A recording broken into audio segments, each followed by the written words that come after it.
문재인 정부에서 탈원전 정책을 뒷받침했던 한국수력원자력 정재훈 사장의 임기가 오늘까지인데 산업부는 임기 연장을 위한 조치를 취하지 않고 있습니다.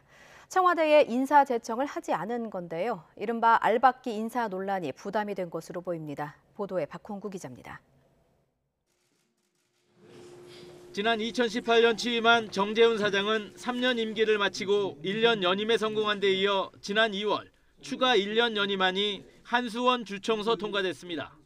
이에 따라 4월 5일부터 내년 1월까지 임기가 보장된 상태였습니다.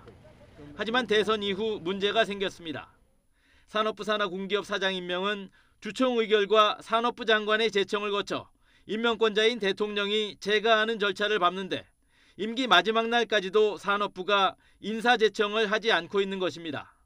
산업부는 현재 인사 절차가 진행 중이라며 아직 확정된 바가 없다는 입장만 되풀이하고 있습니다. 앞서 대선 전인 지난 1월에 산업부는 정 사장의 1년 연임을 한수원에 통보했으나 알박기 인사 논란이 일자 이제와 발을 빼는 모양새입니다. 윤석열 당선인 측은 공기업 인사와 관련해 공정과 상식이라는 원론적 입장만 밝히고 있습니다. 국민들께서 판단하시리라 생각을 하고요.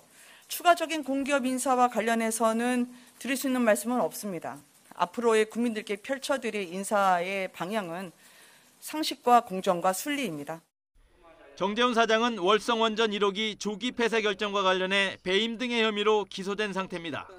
이에 따라 현 정부에서 탈원전 정책을 뒷받침했던 인물이 새 정부에서도 계속 자리를 차지하는 게 부적절하다는 지적이 제기돼 왔습니다.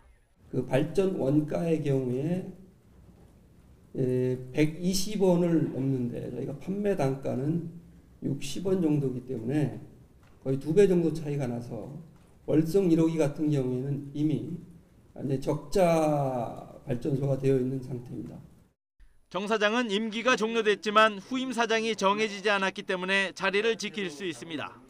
하지만 차기 정부에서 사장 교체는 기정사실로 받아들여지고 있어서 한수원 내부의 리더십 공백은 이미 시작된 분위기입니다. YTN 박홍구입니다.